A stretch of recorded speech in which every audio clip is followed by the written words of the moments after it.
নমস্কার। পার্শ্ব শিক্ষক ঐক্য মঞ্চের এই যে অবস্থান বিক্ষোভ চলছে, আজ তার প্রথম দিন। তো প্রথম দিনেই আমরা এই অবস্থান মঞ্চের একটু জায়গাটা দেখাই। আগামীকাল এই মঞ্চে আর জায়গা পাওয়া খুব মুশকিল। আমরা এখন যা খবর পাচ্ছি, বিভিন্ন দূর দূরান্ত থেকে সকলেই মুখিয়ে আছেন এই আন্দোলন ট্রেন্ডে আসার জন্য। তো আমি এই মুহূর্তে প্রথমে চলে যাব আমাদের প্রিয় আন্দোলনের কাণ্ডারি সেই ভগীরথ ঘোষ, যার এক ডাকে একবারই উত্তরবঙ্গ থেকে দক্ষিণবঙ্গের প্রতিটি প্রান্তের প্রতিটি পার্শ্ব শিক্ষক ঝাঁপিয়ে পড়তে প্রস্তুত। তারা তো মুখিয়ে ছিল কবে সেই ভগীরথ ঘোষ আন্দোলনের ডাক দেয়। সেই ভগীরথ ঘোষ এখন এই মুহূর্তে আমি দাদার কাছ থেকে কিছু শুনবো। দাদা আজকের বার্তা কিছু দেবেন।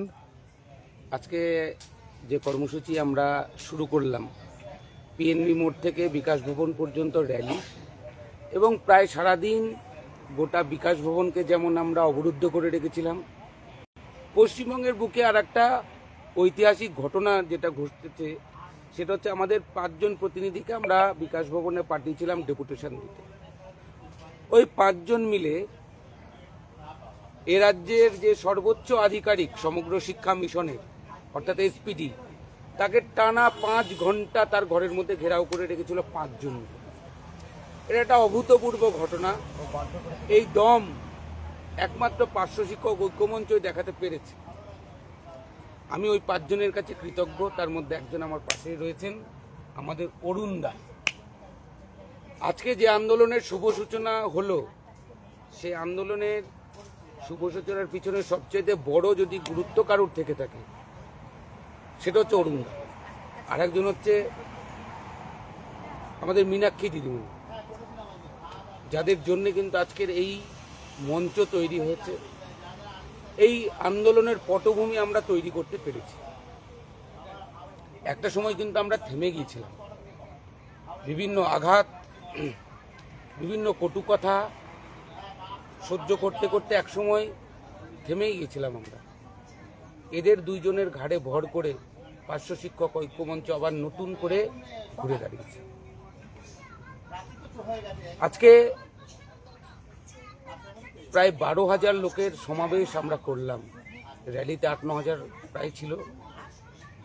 এইখানে প্রচুর লোক ছিল, পার্শ্ব শিক্ষক শিক্ষিকারা। বিকাশ ভবনের সামনে প্রচুর জন ছিল যারা হাঁটতে পারে না, যারা রোজা করেছিল, যারা মেট্রোতে করে এসেছে, বিশেষ করে তারা সবাই এসে বিকাশ ভবনে নেমেছে। নইলে র্যালিটা আরও লম্বা হতো। তো যাই হোক, আমরা আজকে শুভ সূচনা করতে পেরেছি। আজকে আমাদের স্টেজ তৈরি হয়ে গেছে, আপনারা দেখেছেন। থাকার মতো একটা জায়গা আমরা সামান্য লোক করতে পেরেছি। আজকে আমরা এখানে রান্না করে খেয়েছি। আমাদের রাজাদা খুব সুন্দর রান্না করেছেন, আলু সোয়াবিনের তরকারি, সেটার ভিডিও বোধহয় কেউ ছেড়েছে। রাজাদা এবং তার সহযোগী, তাকে সহযোগিতা করেছে অনেকেই, এই যে রাজাদা, এবং উনি রান্নার দায়িত্বটা নিয়েছেন। আগামী দিনেও আপনারা যারা আসবেন তারা ওনার হাতের সুন্দর রান্না খুব ভালো লাগলো, খেলাম, ভালো লেগেছে। আপনারাও খাবেন। আর আমরা প্রায় আজকে 200 জনের কাছাকাছি এখানে আছি রাত্রেবেলা।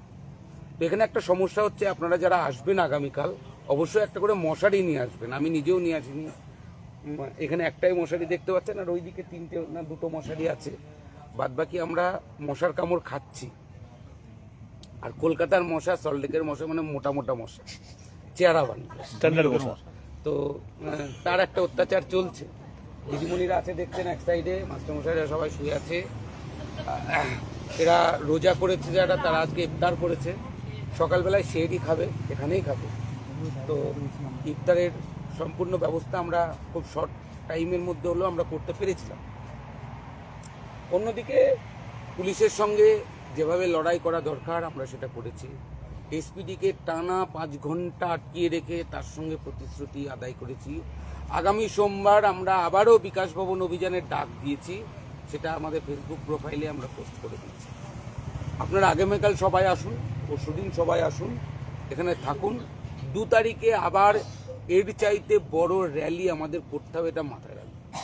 সোমবার অফিসিয়াল ডে, এবং আবার ঘুরিয়ে দিতে হবে। SPD কে আমরা যে চাপে ফেলেছি, ওনার কিছু করার নেই। ওনাকে আমাদের দাবি মানতে হবে, অথবা ওনাকে লুকিয়ে পড়তে হবে। এটা হতে পারে ওনার পা ভেঙে যেতে পারে, এটা হতে পারে ওনার পরিবারের কেউ অসুস্থ, এটা হতে পারে উনি মুখ্যমন্ত্রীর কাছে ছুটির অ্যাপিল করবেন। যদি এটা করেন সেটাও আমরা জয় বলে মনে করব, কিন্তু ওনার অফিসটা খোলা থাকবে। অফিসটা কিন্তু সেদিন আমরা স্তব্ধ করে দেব, এটার জন্য আমরা প্রস্তুত আছি। না উনি দেখা করবেন বলেছেন, তাই উনি দেখা আমি করবেন চাইছি আপনারা প্রত্যেকে আসবেন। বিকাশ ভবনকে আবারও একবার ভরিয়ে দিতে হবে, এবং দীর্ঘ 22 বছরের যে যন্ত্রণা, সেই যন্ত্রণা আমরা আজকে যেরকমভাবে উগড়ে দিয়েছি, সোমবারেও তার অন্যতা হবে না। আপনারা আসুন, বিকাশ ভবনের রাজপথে আসুন, মিছিলে হাঁটুন। আগামী দিন কেউ সরাসরি বিকাশ ভবন আসবেন না। আমাদের মঞ্চে যারা বাইরে থেকে আসছেন তাদের জন্য বলছি, আমাদের মঞ্চে সরাসরি আসার দরকার নেই। বিধাননগর স্টেশনে নামবেন, ওখান থেকে 1-2 মিনিটের পায়ে হাঁটা পথ, পিএনবি মোড়, বিবেকানন্দ স্ট্যাচুর পাশেই আজকে যেখান থেকে শুরু করেছি ওখান থেকেই শুরু করব, এবং বেলা 12টার মধ্যে আপনারা সবাই চলে আসবেন। আমি আপাতত এটুকুই বলছি, সকলকে শুভরাত্রি। আচ্ছা, আজকের আন্দোলনে যে কাণ্ডারি আমাদের অরুণদা আমার পাশে আছে। অরুণদার কাছ থেকে একটু সংক্ষিপ্ত একটু কথা বা বার্তা নেব। আমরা 5 জনের প্রতিনিধি গেছিল, তার মধ্যে আমিও ছিলাম। আমাদের প্রথম এবং প্রধান দাবি ছিল, আপনারা যে 3-4 বছর ধরে ফাইলের গল্প শুনিয়েছেন, সে ফাইলটা কোথায় আমাদের দেখাতে হবে, এবং ফাইলটা আছে কি না, এবং ফাইলটা কি অবস্থায় আছে। এবং দিদিমণি 1000 টাকা বেতন বৃদ্ধি ঘোষণা করেছেন, জিও হয়নি। যেহেতু জিও হয়নি, আপনাকে পুনর্বিবেচনা করতে হবে। অনলি ফর প্যারা টিচার, শুধু প্যারা টিচারদের জন্য আপনাকে কিছু ব্যবস্থা করতে হবে। উনি বললেন, হ্যাঁ ফাইল আছে একটা, আমি শুনেছি এর আগে যিনি ছিলেন এসপিডি হিসাবে তিনি করে গেছিলেন, এটা আমি শুনেছি। আমি বললাম, আপনি ফাইল বের করুন, সেই ফাইল কোথায় আছে আমাদের দেখান, না হলে আমরা জানবো যে দিনের পর দিন আপনি ভাঁওতাবাজি দিয়েছেন, আমাদেরকে প্রতারণা করেছেন। ওনার পাশে 2 জন ছিলেন, তারা বলল না প্রতারণা নয়, ফাইল একটা করা হয়েছিল, কিন্তু সেই ফাইল ফেরত এসছে। এবং দিদিমণির বাজেট স্পিচ, এসপিডি সাহেব বললেন যে দিদিমণি যে বাজেটে স্পিচ দিয়েছেন প্যারা টিচারদের 1000 টাকা বৃদ্ধি, এর পরিপ্রেক্ষিতে ফাইলটা ফেরত পাঠিয়েছেন, এবং এই 1000 টাকার বৃদ্ধির পরিপ্রেক্ষিতে এসপিডি কি কমেন্ট, সেই কমেন্টটা জানাতে বলেছে নবান্ন। এ কথা যখনই উনি শোনালেন, আমরা বললাম যে তাহলে তো খুব ভালো কথা, আপনি কি মন্তব্য করবেন আমাদের কাছে বলুন, আর না হলে আপনি মন্তব্য করুন, সবাইকে ছাড়ুন। আমাদের প্যারা টিচাররা যে কাজ করছে, কাজের গুরুত্ব বুঝে, এত এসএসএম এর কর্মী, আমি কারো কর্মীর কোনো কিছু বলছি না, কিন্তু আমরা প্যারা টিচার ঐক্য মঞ্চে এসেছি, অতএব শুধু আমার দাবি, আমার প্যারা টিচারের আপনি কি করবেন বলুন।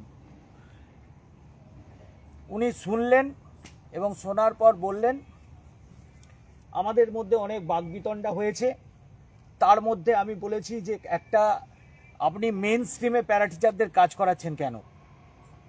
আপনি কেন ডিও সাহেবদেরকে, জেলার ডিপিওকে জানিয়ে এসআইগুলোকে স্কুলে ভিজিট করার না? প্যারা টিচাররা কী কাজ করছে, কোনো স্কুলে নবম দশম, কোনো স্কুলে 11-12 এবং 11-12-এর কাউন্সিলের কেন খাতা দেখতে হবে? আপনি বলুন, আমি একটা লিস্ট দিচ্ছি, 11-12-এর কাউন্সিলের খাতা দেখার একটা আমাদের প্যারা টিচারদের লিস্ট আপনাকে দিয়ে দিচ্ছি। তিনি শুনলেন, শোনার পর আমাদের অনেক ম্যাডাম ছিলেন, অনেক রিকোয়েস্ট করেন যে আমাদের জন্য কিছু করতেই হবে, কারণ আর এই বেশি সময় নেই, এর মধ্যে যা করবার আপনাকে করতে হবে। বিগত 4 বছর ধরে এই দপ্তর, আপনার দপ্তর কিছু করেনি, অতএব আপনি নতুন এসেছেন এবং আপনার দপ্তর যে কাজটা করে গেছিল সেই কাজটাকে আপনাকে সুসম্পন্ন করতে হবে। যদি করে যায় তাহলে সুসম্পন্ন করতে হবে। তখন উনি বললেন যে প্যারা টিচারদের বিষয়টা আমি ভাবছি, আমাকে কমেন্ট করতে বলেছে, আপনারা একটু জল টল খান, ঠান্ডা হয়ে বসুন। এখন ঠিক আছে, জল টল, আমরা খুব ফ্রাস্ট্রেটেড হয়ে গেছিলাম এবং প্রচণ্ড টেম্পটেড হয়ে গেছিলাম, বাকবিতণ্ডা হয়েছে প্রচুর, যার ফলে আমাকে জল দেওয়া হয়েছিল, আমি জলও একটু খেয়েছিলাম। খাওয়ার পর বললেন আপনারা শান্ত হন, আমি দেখছি বিষয়টা কি করা যায়। আমি বললো আপনি কি করবেন, কি করছেন এবং তার সিদ্ধান্ত আপনি জানাবেন।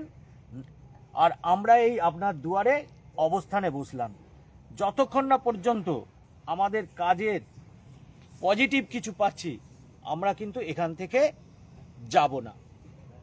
উল্টো দিকে আমাদেরকে টানা প্রায় 3 ঘন্টা বসিয়ে রাখা হয় এবং আমরা 3 ঘন্টা দরজার পাশে বসেছিলাম। তারপরে এসপিডি সাহেব আমাদেরকে সিদ্ধান্ত জানায় তিনি আমাদের প্যারা টিচারদের জন্য যাতে কিছু হয়, এবং তিনি কি করেছেন আমাদেরকে বললেন না, তার কমেন্ট করে তিনি নবান্নে পাঠিয়েছেন এবং নবান্ন যে ডিসিশন নেবে সেই ডিসিশনই এসপিডি করবেন। আগামী সোমবার তিনি আমাদের সাথে দেখা করবেন। সেই জন্যে বন্ধুগণ আমি বলছি, সোমবার দিনটা আমাদের কাছে খুব ভাইটাল।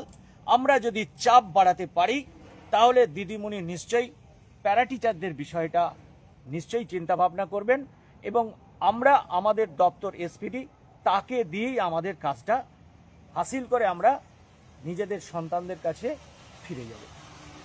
অনেক অনেক ধন্যবাদ অরুণদাকে। এরপর আমি একদম লাইভ শেষ করার আগে একটু লাইভ ট্রেনটা একটু দেখাই ঘুরে ঘুরে, যে এখানে দিদিমণিরা মশার কামড় উপেক্ষা করে, স্যাররা, আর এই যে মঞ্চ এখানে, আর দিদিমণিরা অনুষ্ঠান মঞ্চে এখানে সকলেই অনুষ্ঠান মঞ্চে রয়েছেন।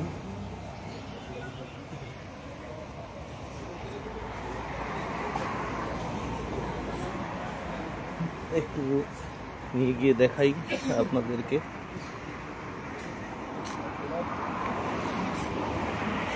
অনুষ্ঠান মঞ্চের যারা রাত্রিবেলায় যে সমস্ত শিক্ষক শিক্ষিকাগণ তাদের দীর্ঘ 22 বছরের যন্ত্রণার অবসান হোক, তার একটা সুষ্ঠু সমাধানের দাবিতে এখানে মশার কামড়কে উপেক্ষা করে রাত্রি যাপন করছেন। এই বিষয়টা সকলের কাছে এক ভাবনার। আসুন আমরা সকলে আমাদের কাঙ্ক্ষিত লক্ষ্যে পৌঁছাই। একেবারেই লাইভ শেষ করার আগে আমি অবস্থান মঞ্চটা দেখিয়ে দিলাম। সকলেই ভালো থাকবেন, সুস্থ থাকবেন। শুভরাত্রি।